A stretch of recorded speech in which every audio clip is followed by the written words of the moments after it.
Hello everyone, welcome to study Pathshala. India और China का जो ऑनगोइंग डिस्प्यूट चल रहा है उसके बारे में हम सभी जानते ही हैं बहुत अच्छे से। और अभी एक नया डिस्प्यूट हमारे सामने आया है भूटान और चाइना को लेकर। जिस तरह से भारत के क्षेत्र पर चाइना ने अपना क्लेम किया था, उसी तरह भूटान के क्षेत्र पर भी चीन ने दावा किया है। तो वो दावा किस क्षेत्र को लेकर है और पूरा विवाद क्या है, उसके बारे में हम आज की इस वीडियो में देखने वाले हैं। और ये जो डिस्प्यूट है भारत के लिए भी इम्पॉर्टेंट है बहुत ज़्यादा, क्योंकि भूटान भारत का पड़ोसी है, एक छोटा देश है। और चीन का हमेशा ये चीन की रणनीति रही है कि छोटे देशों पर वो अपना कब्जा करना चाहता है, उन पर हक जताता है, अपना अधिकार जताता है। तो भारत के लिए ठीक नहीं है, भारत की सिक्योरिटी के लिए भी। तो इसीलिए भी ये जो टॉपिक है इसके बारे में जानना ज़रूरी हो जाता है। और शुरुआत करने से पहले अगर अभी तक आपने चैनल को सब्सक्राइब नहीं किया है तो प्लीज़ कर दीजिएगा, और साथ ही बेल आइकन भी प्रेस कर दीजिएगा ताकि नोटिफिकेशन आपको टाइम पर मिलते रहे। और अगर वीडियो पसंद आता है तो लाइक और शेयर भी ज़रूर कीजिएगा। चलिए स्टार्ट करते हैं। तो हम मुद्दा देखें कि क्या है, क्या बात हुई है। उससे पहले हम 3 देशों की बात कर रहे हैं, चाइना, भूटान और इंडिया भी, क्योंकि दोनों ही देश भारत के पड़ोसी हैं। तो तीनों को मैप में एक बार देख लेते हैं। तो ये है आपके सामने हमारा प्यारा भारत, और भूटान एक छोटा सा देश है, हमारा पड़ोसी देश है। काफ़ी लंबी सीमा लगती है भूटान की, और वहीं साथ में चीन भी सटा हुआ है। और पड़ोसी देशों में देखिए तो भूटान और नेपाल दोनों ही ऐसे देश हैं जो चाइना और भारत सिर्फ इन 2 देशों के साथ ही अपना बॉर्डर शेयर करते हैं। भूटान के साथ काफ़ी डिस्प्यूट रहता है, और भारत के साथ तो हम देखते ही हैं कि चाइना हमेशा क्लेम करता रहता है। और लास्ट में हम इसके बारे में भी थोड़ा सा बात करेंगे। तो ये तो देख लिया हमने लोकेशन, तीनों देश कैसे, लोकेशन कहाँ कहाँ है तीनों की। अब देखते हैं कि क्या एक्चुअली हुआ है। तो अभी हाल ही में एनवायरनमेंट फैसिलिटी काउंसिल, इसकी 58वीं बैठक हुई थी। ठीक है, 58th बैठक हुई थी। और इसमें चीन ने भूटान के सक्तेंग वन्यजीव अभयारण्य यानी कि सक्तेंग वाइल्ड लाइफ सेंचुरी, इसकी ज़मीन को विवादित बताया। एक्चुअली क्या हुआ था कि ये जो सक्तेंग वाइल्ड लाइफ सेंचुरी है, इसके लिए इस बैठक में फंडिंग की जाने के लिए बात होने वाली थी कि ये जो वाइल्ड लाइफ सेंचुरी है इसको फंड किया जाएगा अंतर्राष्ट्रीय स्तर पर। इसको अंतर्राष्ट्रीय जो हमारी WEF है उसके द्वारा फंड किया जाएगा इसको, ताकि ये जो वाइल्ड लाइफ सेंचुरी है इसका विकास किया जा सके और जो भी सुधार इसमें ज़रूरत है वो किया जा सके। तो ये फंडिंग को रोकने के लिए चीन ने इस पर दावा किया। चीन ने कहा कि ये ज़मीन को आप भूटान को कैसे, इसके लिए आप भूटान को कैसे फ़ंड कर सकते हो, ये ज़मीन तो हमसे बिलोंग करती है, हमारी ज़मीन है ये। तो इसी तरह से चीन ने इस ज़मीन को विवादित बताया और साथ ही इस प्रोजेक्ट के लिए होने वाली फंडिंग का भी विरोध किया। सक्तेंग वन्यजीव अभयारण्य चीन और भूटान के बीच एक विवादित क्षेत्र में स्थित है, जो कि चीन और भूटान सीमा वार्ता के एजेंडे में शामिल है। लेकिन मज़े की बात यह है कि हमने पास्ट में भी कई बार देखा है कि चीन और भूटान दोनों के बीच में कई बार सीमा विवाद चलता रहता है, और उसको लेकर वार्ताएं भी चलती रहती हैं, बातचीत भी होती रहती है। लेकिन आज तक भी ये सक्तेंग वाइल्ड लाइफ सेंचुरी, इसके बारे में कभी बात नहीं की गई। ये सीमा विवाद का मुद्दा कभी नहीं रहा है, और चीन ने कभी इसको लेकर कोई अपना ऑब्जेक्शन नहीं उठाया। लेकिन अब अचानक से जब इसको फंडिंग की जानी थी तो ये ऑब्जेक्शन उठाया गया चीन के द्वारा। और इसके अलावा तो कई क्षेत्र हैं दोनों देशों के बीच, पूर्वी, मध्य और पश्चिमी क्षेत्रों में लंबे समय से विवाद चल रहे हैं। आगे देखें इसके बारे में। तो परिषद में चीन के दावे को खारिज करते हुए कहा कि सक्तेंग वन्यजीव अभयारण्य भूटान का एक अभिन्न और संप्रभु क्षेत्र है। तो भूटान ने चीन के उस दावे को खारिज किया है पूरी तरह से, और भूटान और चीन के बीच सीमा पर चर्चा के दौरान यह कभी भी विवाद का एक विषय नहीं रहा है। तो जैसे मैंने बताया कि भूटान और चीन बहुत सारे विषय रहे हैं सीमा विवाद को लेकर, बहुत सारे क्षेत्र रहे हैं, लेकिन ये क्षेत्र के बारे में कभी चीन ने बात नहीं की। तो भूटान ने भी उसी बात को दोहराया और चीन का जो दावा था उसे पूरी तरह से खारिज किया। ये इम्पॉर्टेंट है कि किस तरह से खारिज किया गया, क्योंकि भूटान और चीन इन दोनों के सीधे संबंध नहीं हैं। तो इसीलिए काउंसिल जो थी, 58वीं बैठक जो काउंसिल की हुई, उसमें चीन का प्रतिनिधि है, लेकिन भूटान का सीधे तौर पर कोई प्रतिनिधि नहीं है। और इसीलिए भूटान का प्रतिनिधित्व किसने किया? भारत ने किया। इसलिए ये बहुत ज़्यादा इंपॉर्टेंट हो जाता है। और भारत से भी किसने किया, तो आप इनका नाम याद रखिएगा, बहुत इंपॉर्टेंट है ये। भारतीय IAS अधिकारी हैं अपर्णा सुब्रमण्यम, इन्होंने किया है।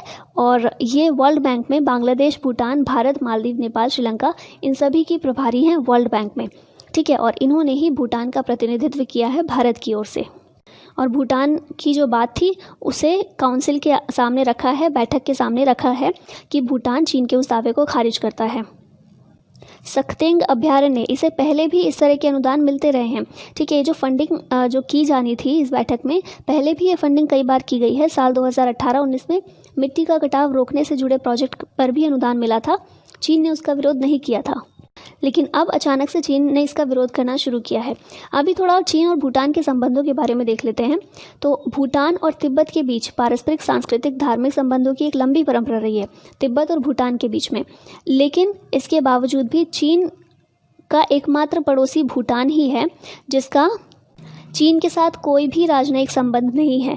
यहाँ तक कि दोनों देशों के बीच व्यापार और आर्थिक संपर्क भी काफ़ी कम है। चीन के जितने पड़ोसी देश हैं उन सबके साथ चीन के रिश्ते हैं, राजनयिक संबंध है, लेकिन भूटान के साथ नहीं है। और यही कारण था कि ये जो बैठक हुई इसमें भारत ने प्रतिनिधि किया, भारत के प्रतिनिधि ने भूटान का प्रतिनिधित्व किया। ठीक है, यही वजह थी क्योंकि भूटान और चाइना इन दोनों के बीच में सीधे संबंध नहीं है। थोड़ा और इसके बारे में देखें तो भारत और चीन के बीच 1984 से लेकर 2016 के बीच 24 बार सीमा वार्ता हुई है। ठीक है, सीमा वार्ता होती रही है, हमेशा कंडक्ट की जाती रही है, क्योंकि सीमा विवाद हमेशा से रहा है। किसी न किसी क्षेत्र को लेकर चीन क्लेम करता रहता है, तो इसीलिए 24 बार सीमा वार्ता हो चुकी है 2016 तक। लेकिन 25वीं वार्ता नहीं हुई थी। ठीक है, 25वीं वार्ता क्यों नहीं हुई थी? क्योंकि हमने देखा डोकलाम विवाद जो हुआ था उसके बाद 25वीं वार्ता टल गई थी, और अभी कोरोना वायरस के कारण ये जो वार्ता होनी भी थी, मतलब सोच रहे थे कि ये कंडक्ट करते हैं, तो 25वीं वार्ता वो नहीं हो पाई। लिखित दस्तावेजों के अनुसार इससे पहले कभी भी पूर्वी भूटान या त्रिशिगैंग दोंगशांग जिला जहां सक्तेंग अभ्यारण्य है उसका जिक्र नहीं किया गया। तो ये बात बार बार भूटान के द्वारा दोहराई गई कि अभी तक हमने 24 वार्ता की है 2016 तक, और उन 24 वार्ता में किस चीज़ की वार्ता थी? सीमा वार्ता थी, और उन सभी में इस एरिया का जिक्र कभी नहीं किया गया। ये कहाँ पर है अभी हम आगे देखेंगे। पूर्वी क्षेत्र में मेनली स्थित है, भूटान के पूर्वी क्षेत्र में है। ठीक है, ईस्टर्न पार्ट में है ये सक्तेंग वाइल्ड लाइफ सेंचुरी। और भूटान ने इस बात को कहा है कि 24 सीमा वार्ताओं में कभी भी इस पूर्वी क्षेत्र का कभी कोई जिक्र नहीं आया है। अगर कोई डिस्प्यूटेड एरिया होता तो चीन को ये 24 जो वार्ताएं हो चुकी हैं इनमें किसी में बोलना चाहिए था, लेकिन चीन ने कभी नहीं बोला। अचानक से फंडिंग रोकने के लिए ऐसा किया गया। और एक चीज़ और मैं बता दूं यहाँ पर इम्पॉर्टेंट है कि चीन ने जो फंडिंग रोकने के लिए ये जो सीमा विवाद का मुद्दा उठाया था, ये फंडिंग नहीं रोकी गई। ठीक है, चीन के क्लेम के बावजूद भी ये फंडिंग, अंतर्राष्ट्रीय फंडिंग दी गई है भूटान के सक्तेंग वाइल्ड लाइफ सेंचुरी को, तो फंडिंग नहीं रोकी गई है क्योंकि भूटान ने उस दावे का विरोध किया था। अब थोड़ा सा देख लेते हैं, ये मैप में आप देख सकते हैं कहाँ पर ये सिचुएटेड है सक्तेंग वाइल्ड लाइफ सेंचुरी। तो भूटान का ईस्टर्न पार्ट जो है यहाँ पर सिचुएटेड है, और इम्पॉर्टेंट हमारे लिए इसलिए हो जाती है क्योंकि अरुणाचल प्रदेश की सीमा इससे लगती है। तो चीन इस क्षेत्र पर अगर अपना दावा करता है तो हमारे क्षेत्र को काफ़ी खतरा है, हमारी संप्रभुता के लिए, हमारी सुरक्षा के लिए काफ़ी खतरा है। और यहाँ आप लिखा हुआ देख रहे होंगे, तो ये भी वही चीज़ें हैं जो जिनके बारे में हम बात कर चुके हैं। 1984 से लेकर 2016 तक 24 वार्ताएं हो चुकी हैं, 24 राउंड्स हो चुके हैं टॉक्स के। और ये जो टॉक्स थी किस चीज़ पर कॉन्सेंट्रेटेड थी? नॉर्थ और वेस्ट भूटान पर। ठीक है, नॉर्थ और वेस्ट रीजन पर थी। ईस्टर्न पार्ट पर जो अभी दावा चीन ने अपना किया है, इसके बारे में कभी किसी भी टॉक पर कोई बात नहीं की गई। और सक्तेंग वाइल्ड लाइफ सेंचुरी जो हम देख ही रहे हैं, अरुणाचल प्रदेश की सीमा जो बॉर्डर है उसके बिल्कुल पास ही है। तो इस क्षेत्र पर चीन ने अपना दावा किया, लेकिन इस दावे को भूटान के द्वारा खारिज कर दिया गया। और WEF की फंडिंग जो रोकने का प्रयास चीन के द्वारा किया गया था, वो फंडिंग भी रोकी नहीं गई, वो फंडिंग भी प्रदान की गई है। अभी देख लेते हैं सक्तेंग वाइल्ड लाइफ सेंचुरी के बारे में थोड़ा सा डिटेल में। तो सक्तेंग वाइल्ड लाइफ सेंचुरी या फिर सक्तेंग वन्यजीव अभ्यारण्य, ये भूटान के पूर्वी भाग में स्थित अभ्यारण्य है, और यह लगभग 650 वर्ग किलोमीटर का क्षेत्र कवर करता है। इससे पूर्व यह क्षेत्र कभी भी चीन और भूटान के बीच विवादित क्षेत्र नहीं रहा है। तो इसके बारे में हम बार बार बात कर रहे हैं कि इससे पहले कभी भी ये विवादित क्षेत्र नहीं था, अब अचानक से हो गया है। भूटान के पूर्वी क्षेत्र में काफ़ी बड़ी संख्या में भूटानी लोग रहते हैं। यह अभ्यारण्य बांग्लादेश के अधिकांश पृथक खानाबदोश जनजाति के लोगों का निवास स्थान है।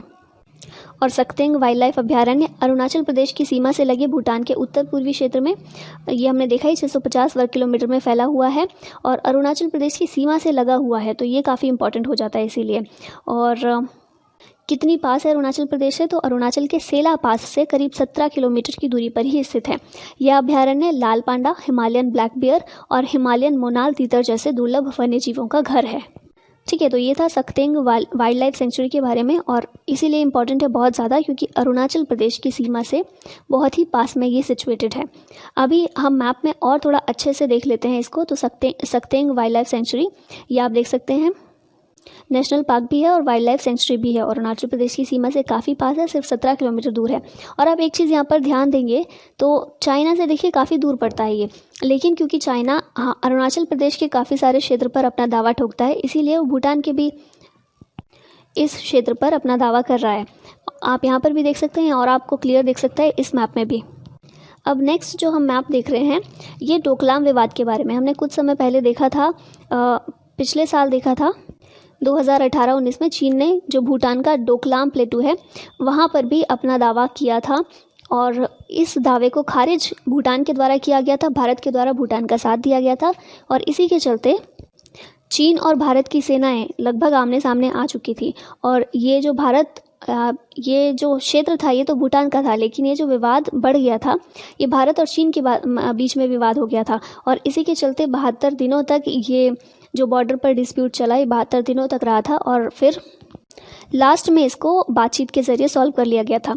तो ये हमारे लिए क्यों इम्पोर्टेंट था, हमने इस पर क्यों बोला था, मतलब मुद्दा तो भूटान का था, भूटान और चीन के बीच हमने क्यों बोला।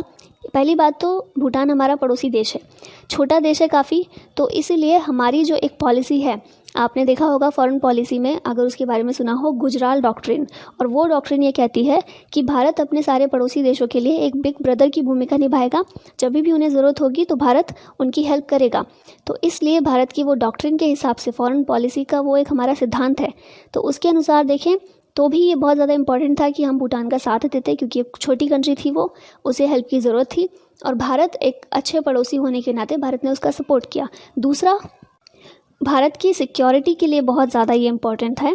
क्यों इम्पॉर्टेंट है, क्योंकि आप यहाँ देखेंगे सिलीगुड़ी कॉरिडोर है जो भारत को जो नॉर्थ ईस्ट से जोड़ता है, ये कॉरिडोर बहुत ही संकरा ये एक क्षेत्र है, ठीक है। और ये कॉरिडोर इम्पॉर्टेंट है, अगर डोकलाम जो विवाद हुआ था डोकलाम क्षेत्र पर अगर चीन का कब्ज़ा हो जाता तो ऐसा भविष्य में हो सकता था कि चीन ये कॉरिडोर जो है इसे ब्लॉक कर देता, क्योंकि चाइना पर हम भरोसा नहीं कर सकते, जैसा इतिहास रहा है उसके हिसाब से बिल्कुल भी नहीं कर सकते। तो अगर ये जो कॉरिडोर को चाइना के द्वारा ब्लॉक कर दिया जाता या इस पर अधिकार जमा लिया जाता तो फिर हमारा नॉर्थ ईस्ट का जो पार्ट है भारत से बिल्कुल अलग हो जाता, फिर कॉन्टैक्ट के लिए हमारे पास कोई और साधन नहीं है, क्योंकि ये एक संकरा सा भाग है, संकरा सा कॉरिडोर है जिसके ज़रिए हम नॉर्थ ईस्ट से जुड़े हुए हैं। तो इसीलिए भी ये डोकलाम विवाद पर भारत सामने आया था, चीन और भारत दोनों एक दूसरे के आमने सामने आए थे और अभी फिर से, पहले तो ये विवाद सिर्फ भारत और चाइना के बीच था जो काफ़ी दिनों से चल रहा है और अभी भूटान भी इसमें शामिल हो गया है, भूटान के भी एक क्षेत्र पर चीन के द्वारा कब्जा कर लिया गया है। इसको कई जो विशेषज्ञ हैं उनका ये भी मानना है, वो इसके लिए ये तर्क दे रहे हैं कि ऐसा चीन के द्वारा इसलिए किया गया है क्योंकि चीन भारत पर डबल प्रेशर डालना चाहता है इसके ज़रिए, और बाकी कंट्रीज़ को ये बताना चाहता है कि जो भी कंट्री भारत का साथ देगी वो कंट्री पर भी चीन का जो कहर है वो बरसेगा, या फिर एक तरह से कह सकते हैं कि चीन उस कंट्री से भी बदला लेगा जो भारत का सपोर्ट में होगी या भारत उसका सपोर्ट किसी भी तरह से करेगा, क्योंकि हमने देखा ही भूटान और चीन के बीच कोई भी सीधे राजनयिक संबंध नहीं है, ठीक है, और भारत हमेशा भूटान का सपोर्ट करता है। तो इसीलिए भी ये ऐसा माना जा रहा है, कई सारे लोग तर्क दे रहे हैं, ऐसा विशेषज्ञ लोग जो हैं वो ऐसा तर्क दे रहे हैं और एनालाइज कर रहे हैं इस सिचुएशन को। अभी हम ये लास्ट मैप में देख लेते हैं कि भारत और चीन के बीच में किन किन एरियाज़ में विवाद है या कौन कौन सा सीमा जो विवाद चल रहा है। तो सबसे पहले हम आते हैं पाकिस्तान के द्वारा जो चाइना को पीओके का हिस्सा दिया गया है, जिसको हम जानते हैं पीओके का जो भाग है ये पाक ऑक्यूपाइड कश्मीर का, ये पाकिस्तान के द्वारा चाइना को दिया गया है। तो और क्लेम किया जाता है इंडिया के द्वारा कि इंडिया का ये पार्ट है। तो ये वाला एक क्षेत्र है जो विवादित है। फिर दूसरा हम आते हैं अक्साई चीन वाले एरिया पर, जो कि चाइना के द्वारा जिस पर कब्जा किया गया है, ये भी इंडिया का पार्ट है। फिर डिस्प्यूटेड एरिया और आते हैं हमारे पास उत्तराखंड के आसपास का एरिया, और जो भी एरिया जो चीन के साथ बॉर्डर जिसका लगता है, मेनली तिब्बत के साथ जिसका बॉर्डर लगता है, वो सारे एरिया पर चाइना कभी ना कभी क्लेम करता रहता है। और फिर अरुणाचल प्रदेश का बहुत बड़ा भाग है जिस पर चीन अपना क्लेम करता है, और जो मैकमोहन लाइन है वो भी एक डिस्प्यूटेड बॉर्डर है क्योंकि चीन उस लाइन को भी नहीं मानता है। तो एक तरह से हम कह सकते हैं कि जितना भी हम बॉर्डर शेयर करते हैं चाइना के साथ, उस सभी एरिया पर चीन अपना क्लेम करता है और कभी ना कभी किसी न किसी क्षेत्र को लेकर विवाद करता रहता है। तो ये था पूरा इशू। और अभी लास्ट में हम देख लेते हैं GEF के बारे में, वैश्विक पर्यावरण सुविधा। जिसके द्वारा फंडिंग की गई सक्तेंग वाइल्ड लाइफ सेंचुरी को। तो ये 1992 में स्थापित वैश्विक पर्यावरण सुविधा पर्यावरण क्षेत्र में परियोजनाओं को वित्त प्रदान करने के लिए एक यूएस आधारित वैश्विक निकाय है। ठीक है, एक वैश्विक निकाय है जो कि यूएस आधारित है। 1992 में इसकी स्थापना की गई थी। और ये किस लिए इसको स्थापना की गई थी? पर्यावरण क्षेत्र में परियोजनाओं को वित्त प्रदान करने के लिए। अपने रणनीतिक निवेश के माध्यम से GEF प्रमुख पर्यावरणीय मुद्दों से निपटने के लिए भागीदारों के साथ कार्य करता है और इसी के द्वारा फंडिंग की जानी थी सक्तेंग वाइल्ड लाइफ सेंचुरी को, जिस पर चीन ने विवाद किया। चीन ने उस पर विरोध जताया, लेकिन उस विरोध को खारिज कर दिया गया भूटान के द्वारा भी और GEF के द्वारा भी। GEF ने उस पर फंडिंग की है। ठीक है, उस फंडिंग को रोका नहीं गया है, फंडिंग मिली है। तो इसी के साथ आज का ये वीडियो ख़त्म होता है। मिलते हैं किसी नए टॉपिक के साथ। Thank you so much for watching this. जय हिंद।